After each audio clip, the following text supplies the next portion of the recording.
I'm Jessie Draper. I run Halogen Ventures, and I'm a former media technology entrepreneur. I ran a technology talk show that I started in 2008.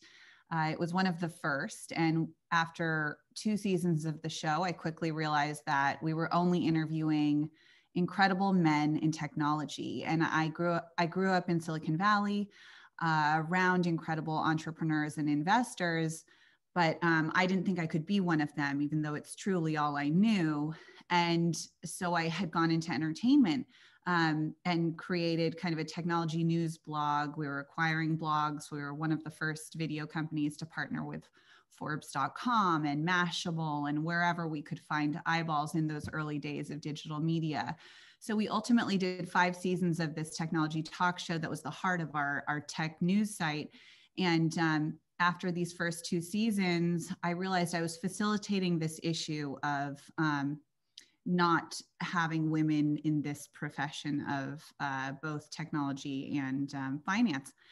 And so I made an initiative to interview 50% women in technology. And it was like I had created a Batwoman signal. I started getting just hundreds and hundreds of pitches for women to be on the show, early stage technology companies started by women. And I sometimes would say, you're a little early for the show. I love what you're doing. Can I write you a pennies check, or can I be a strategic advisor? I created a nice little portfolio. Ultimately, we took the show to television. We were nominated for an Emmy.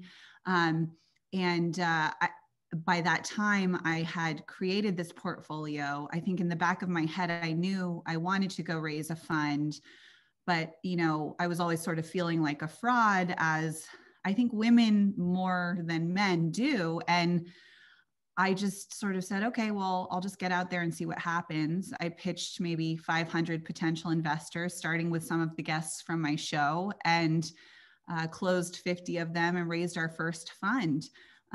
We're now 2 funds deep. We just closed $21 million for our second fund. We have 62 portfolio businesses, 100% run by women.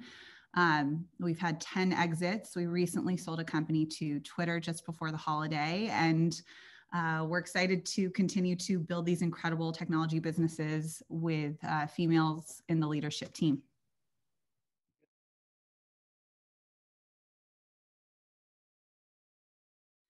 In terms of investing in a company, there are 3 things that I really focus on in a really deep way.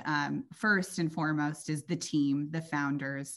Do they have complementary skill sets? While we do invest in solo founders, I just want to make sure that they have a team that they can lean on. You can't do anything alone. And I like to make sure that our founders really understand that. Also, when I dig in with a founder, I like to know that they're the founder who is open to pivoting and understands that it's not a straight line up a mountain. You are going to pivot 100 times. And I just want to know that they are really open to trying new things and figuring out what's going to work. Because we stuck with this, I think our founders have been incredibly successful through COVID, because I really, really always honed in on this idea of they need to be open and coachable and ready to try anything, and not feel like they have all the answers, really be constantly learning.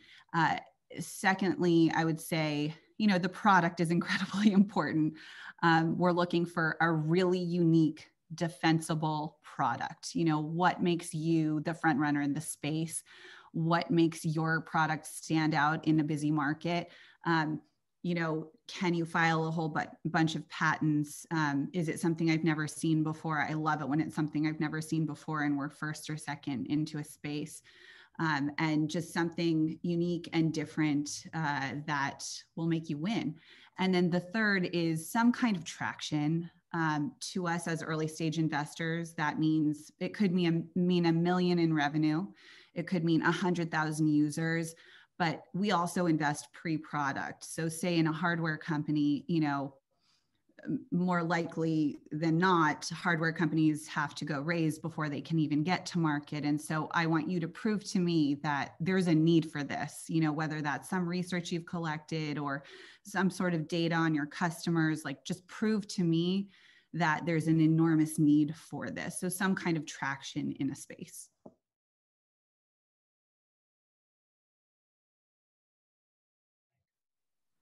I am a fourth generation investor and I'm the first female in line. And I think I didn't see women in the profession, even though I watched my mom work incredibly hard raising 4 children.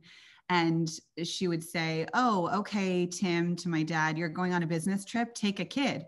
And I was the oldest, and I had this incredible insight and just kind of back end experience to the venture capital industry from an early age. I was always taught to think bigger and how, this technology was going to change the world. And I have incredible advisors around me because of that. But also, I'd go on these trips and I'd be in a room of men from the age of, 15.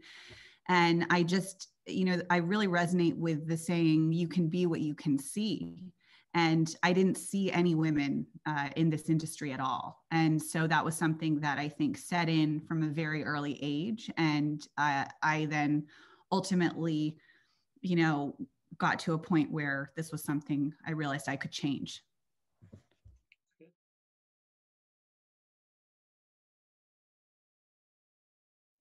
I think some of the biggest challenges to starting a VC fund are just getting out there and fundraising. And I would say, just get out there. It's a grind. You need to pitch hundreds of potential investors and find the right ones that are a fit for what you're doing. And for us, it was, there has to be a woman in the founding team of 5.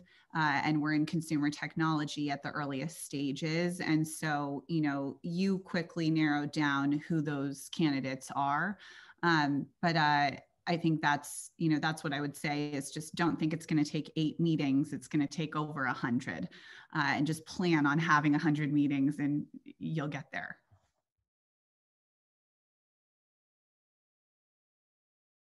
Yeah, I mean, I'm a female GP. I'm also an emerging manager. And so there's something broken, one, when it comes to female and diversity-led funds.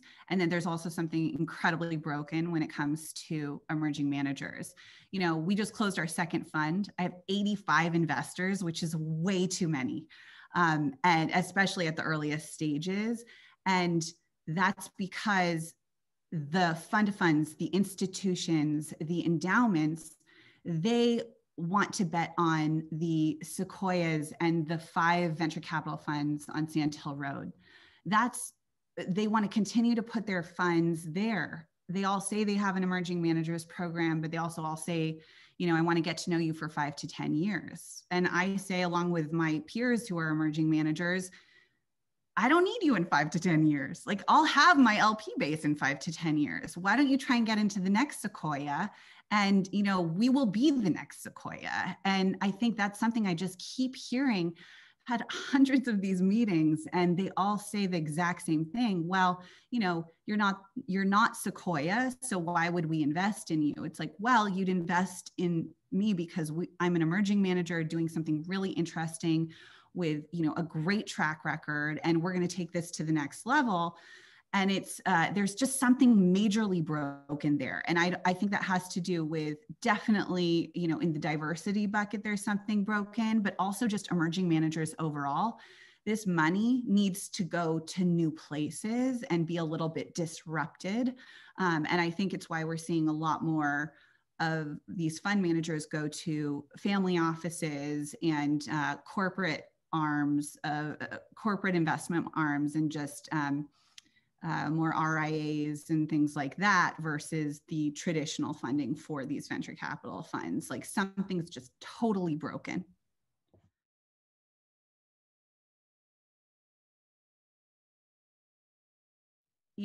One of my personal passions is encouraging women to take more risk with their capital. If we're going to level out this sort of gender equality playing field, women need to build more wealth. We as a fund are investing in, hopefully the future billionaires who are women. And those inevitably, the data shows, these women then will invest it back into a more gender diverse ecosystem, primarily in women. The problem is men have been taught to pass the pocketbooks down from generation to generation, and they talk to their peers and other males about money. Women, unfortunately, we are terrified to talk about money. I go to, a dinner with my group of college friends and I say, hey, you guys all invest in the stock market, right? And it's like I've sucked the life out of the room because women are so terrified to talk about money. And so I just encourage more women to take risk with their capital and more men to talk to women about taking risk with their capital, because unfortunately, the women with wealth have been taught actually something so much worse, which is to give it away. We've been taught to give our money away philanthropically before we've been taught to invest it and learn how to grow it.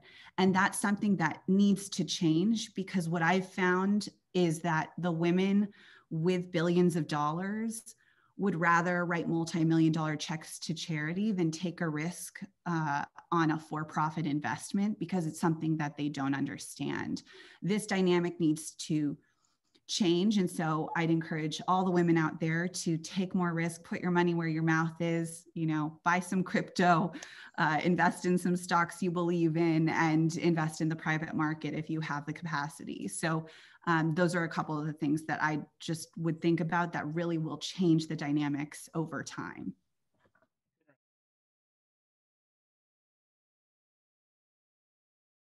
Yeah. It's interesting, we see thousands of deals run by women, and then of our 62 companies, we have 3 male CEOs. And it's fascinating to watch, to compare. We do work with men, we love men, we want to make sure there's a balance. But these men will go, they'll have 2 million in revenue and they'll go raise $41 million, no sweat, barely have a deck in a week. And then I'll have a company that's run by a woman. She'll be doing 100 million in revenue. And she'll say, I think we need to go get $5 million. And I'll say, no, we're going to go raise like $50 million. And we need a bigger miscellaneous category. And I think women, we're very reasonable. We know exactly what we need to get where we want to go, but we need this bigger miscellaneous category. And so that's what I've seen over and over. Often women are collecting these smaller checks, even at the later stages of their business. And I'm constantly saying, hey, ask for more. We need to raise more. This is a hardware company. This is, you're doing great revenue. You're the leader in this space. Like, you can raise more and spend it like you have none. And I think that's something I'm constantly coaching our founders on, but women and men definitely raise very, very differently. There's not enough capital going to women, period. There's not enough capital going to female run funds, period. But I think also women need to ask for more. And while that's also, as something people are saying around employment, I think it's really important when you're fundraising too. So I'd say overall, women need to assume they need a bigger miscellaneous category.